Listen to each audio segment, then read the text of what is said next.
Olá, sejam bem-vindos a mais um vídeo de leitura do livro Memórias, A Mina Sem Estrela de Nelson Rodrigues, continuando com os capítulos 19 e 20, ainda a respeito do Samuel Weiner, para que prossigamos com depois a morte do Mário Filho, o irmão de Nelson Rodrigues. Vamos lá? Em recente capítulo, dizia eu o que me parece ser uma verdade exata e inapelável. Samuel Weiner pertence a um povo que não morre, e se morre, estejamos certos de uma ressurreição urgente e triunfal. O caso do próprio Samuel está aí, diante de nós, como uma lição de vida. Veio a revolução e o caçou. Ei-lo sem direitos, sem nada, e por fim sai do Brasil como um enxotado. Outro qualquer estaria liquidado. Vejam o Juscelino. Ah, o Juscelino do exílio é outro. Não tem nada daquele cafajeste dionisíaco que fascinava até os inimigos. Longe do Brasil, ninguém mais plangente, ninguém mais pungente. É um Juscelino desconhecido e terrível, esse que arrasta pelos hotéis da Europa a sua lúgubre e inconsolável nostalgia. E das duas uma, ou o deixam voltar, ou ele não sobrevive. Para Samuel, o exílio nada tem de destrutivo. Está em Paris, mas tanto faz Paris como Cairo, ou Singapura, ou Tóquio, ou Constantinopla. Floresce em qualquer vaso. E se o colocarem num deserto, há de inaugurar uma bica, uma pia, em plena e brutal aridez. Entra nos cafés de Paris tropeçando nas mesas e cadeiras. Em seguida, é visto em Atenas, filmando. E não para. Alguém que o cumprimentou em Londres fala de suas sobrancelhas. As sobrancelhas de Samuel. Segundo meu informante, estão mais agressivas que as cerdas bravas do javali. E não só isso. Não é a mesma cara que daqui saiu, uma cara não isenta de doçura. Lá fora, Samuel se tornou mais feio. Mas há nesse feio não sei que sortilégio ou luminosidade. Eis o que me pergunto. De onde vem a magia de Samuel? Ele não odeia ninguém, nunca. Eu me lembro daquele sujeito de anedota que achava o ódio uma perda de tempo e de dinheiro. Samuel é mais ou menos assim, ou melhor dizendo, é exatamente assim. Não há, nele, o desgaste do ressentimento. Quando era mais cruel a campanha contra a última hora, Samuel não teve jamais um movimento de ira. Esquecia-me de uma observação, que me parece vital. Naquela ocasião, a ira contra ele não era unânime. Há mulheres que estão sempre dispostas a enxugar, na fronte do humilhado, o suor do martírio. Fartei-me de atender aos telefonemas desvairados. Uma das fanáticas soluçava: é um santo, é um santo. Enquanto ele vagou, perdido e degradado, teve a devoção de uma meia dúzia. Mas quando o suicídio de Getúlio o reabilitou e promoveu, elas o execraram. Mas eu falava da impotência de Samuel para o ódio. Antes da Revolução, encontrou-se ele com meu amigo Otto Lara Rezende. Foi, de parte a parte, uma efusão tremenda. Sentaram-se num bar e começaram a conversar. O Samuel a fazer charme para o Otto e o Otto a fazer charme para o Samuel. Durante 4 horas, só falaram de um homem, o abominabilíssimo Carlos. E o Samuel ainda sangrava de ultrajes não cicatrizados. Otto imaginou que o outro espumasse de ódio ou subisse pelas paredes como uma lagartixa profissional. Pelo contrário, uma ternura evocativa inundou Samuel. Perguntava, nostálgico da conivência perdida. Como vai ele? Ainda tem aquele charme? Continua bonito? O Otto ia respondendo. O hediondo inimigo de Samuel já não era inimigo, nem hediondo. E ali, numa conversa vadia, fazendo uma trama de lembranças, os dois acabaram montando um mito adorável. Samuel era só amor. Talvez seja este o último capítulo que escrevo sobre a última hora, e eu queria contar ainda um episódio que me espanta até hoje. Bem, tudo começou quando me operei da vesícula, fez a intervenção o Dr. Hugo Cota dos Santos, um virtuose do bisturi. Entre parênteses, o Hugo é doce como um irmão, e foi perfeito na prudência, lucidez, sabedoria e amor. Assistiu à operação minha irmã, médica, Estela. Ora, vesícula não assombra ninguém. Pouco antes de mim, um vizinho meu fizera a mesma operação. 3 dias depois, estava na calçada, radiante. Abriu o paletó do pijama e mostrava a barriga cortada. Mas como ia dizendo, fui operado, voltei para o quarto e, com pouco mais, começava a sofrer. Mas o meu sofrimento nada tinha a ver com a carne ferida. Era uma angústia como eu não conhecia. Suor, queda de pressão, o diabo. Ouço meu próprio gemido. Ai meu Deus, ai meu Deus. Pânico no quarto. O Dr. Hugo veio correndo, põe o olhar em mim e imagina, quadro de infarte. Eu vi as pessoas entrando. Meus irmãos. Mário, Augusto, Milton, Paulo. E eu não sabia que um espírito avisara. Nelson vai morrer da operação. O Hugo está debruçado sobre mim. O que é que você quer que eu faça? Eu faço o que você quiser. Respondo. Quero água. Água. Alguém vai encher um copo. A minha voz continua. Água. Apanho o copo com as duas mãos, bebo em ânsias pavorosas. A água volta, como uma baba. Eu não consigo beber, a garganta está fechada. De repente, sobe, do fundo da agonia, o apelo. Quero fazer pipi.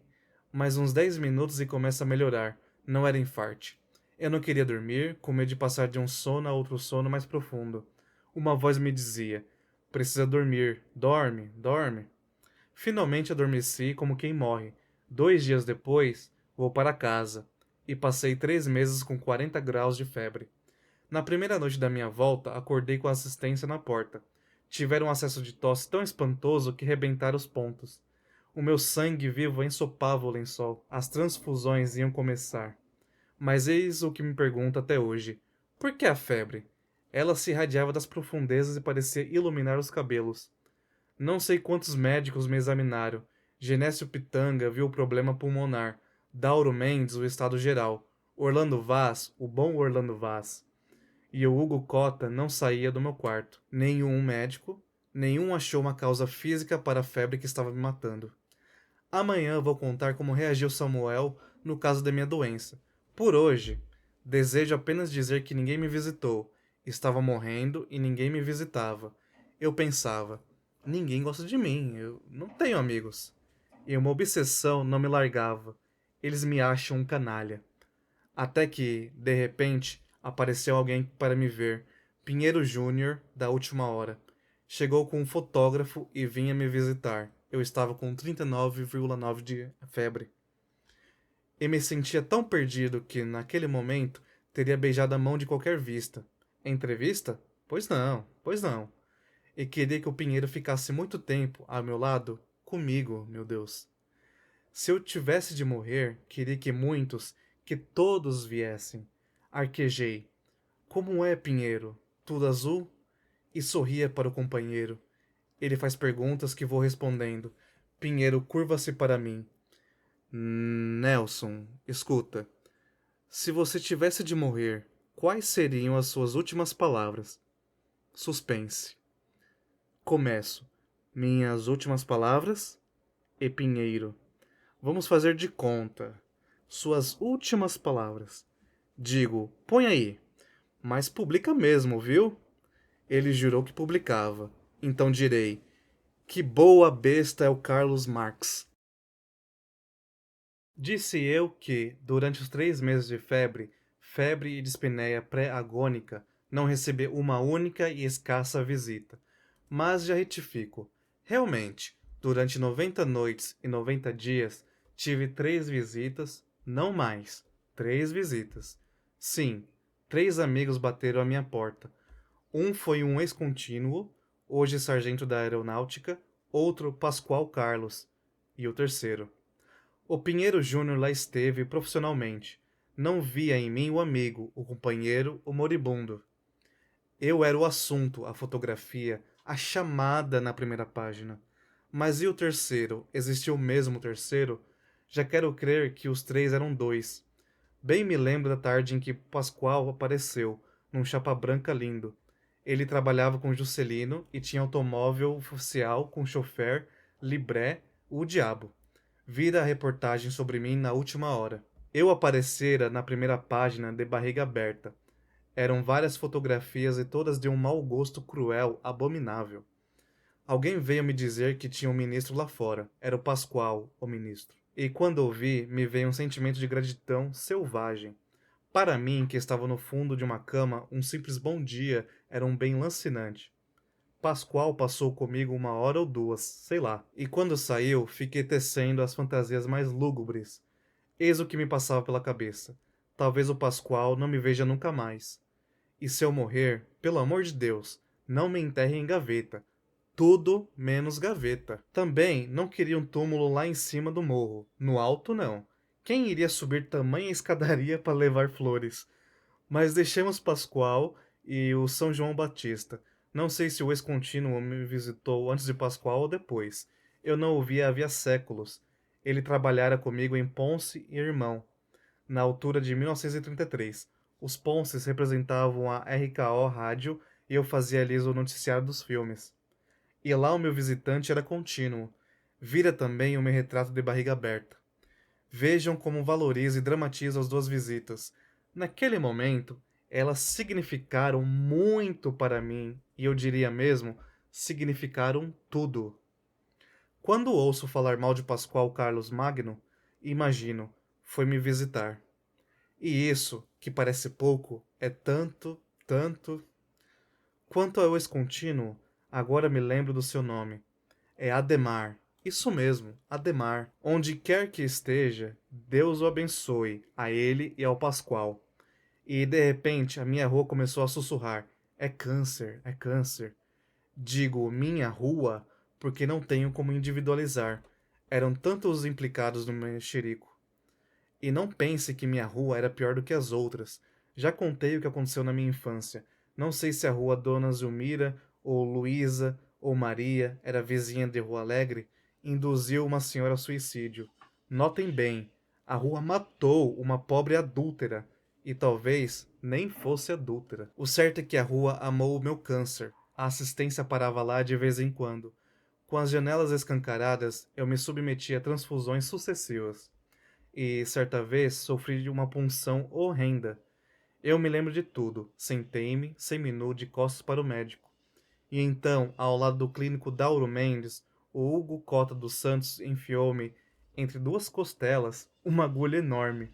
O que senti foi, exatamente, a dor de uma punhalada. Eis a verdade. Naqueles 3 meses, eu aceitava a dor como uma sugestão fatalista e alvar. Dr. Hugo, com pena, remorso, pergunta: você aguenta outra vez? Respondi: aguento. Houve uma nova tentativa e uma terceira sem gemido. Mas o câncer explicava a febre, as transfusões, a vista turva, as pernas bambas e todos os meus sintomas. Lembro-me que, um dia, fui me olhar no espelho. Era como se, por equívoco, o espelho estivesse retransmitindo outra imagem. As minhas olheiras eram tão fundas que pareciam feitas de rolha queimada. Só o vilão de cinema mudo tinha nos olhos aquele halo negro. Vamos e venhamos. A hipótese do câncer era extremamente persuasiva, e Samuel Weiner deve ter sabido. Deve não, soube. Soube e que fez ele? Foi me visitar? Apareceu lá em casa? Chorou por mim? Ou, por um momento, crispou-se de pena? Eu era o fundador da Última Hora. Desde o primeiro dia eu me entregara ao jornal. Passava dias e noites na redação, trabalhando como um louco. Durante a campanha de Carlos Lacerda, sofri ultrajes inenarráveis. E que fez Samuel pelo meu falso câncer? Onde estava sua amizade por mim? Eis o que me perguntava, do mesmo modo que é um impotente para o ódio, será também impotente para o amor? Digo amor porque amizade é amor.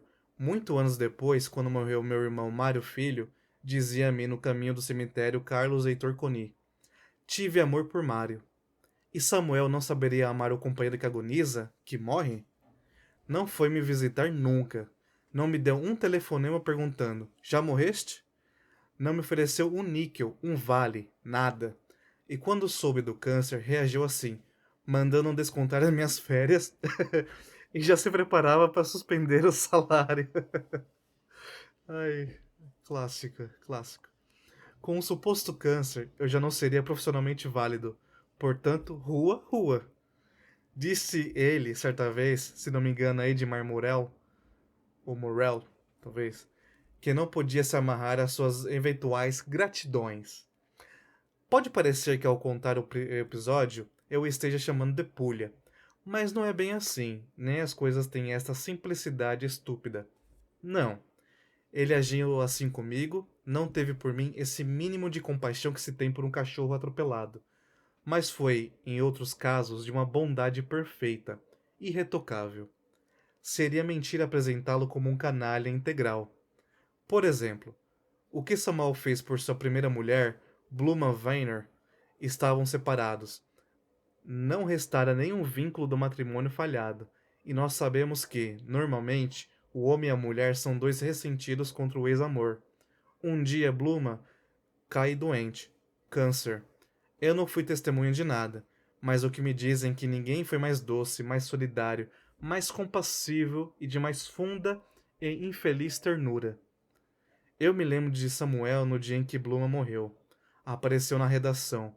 Estava transfigurado de compaixão e de amor. Andando de um lado para o outro, dando ordens de serviço, era um coração atormentado e puro.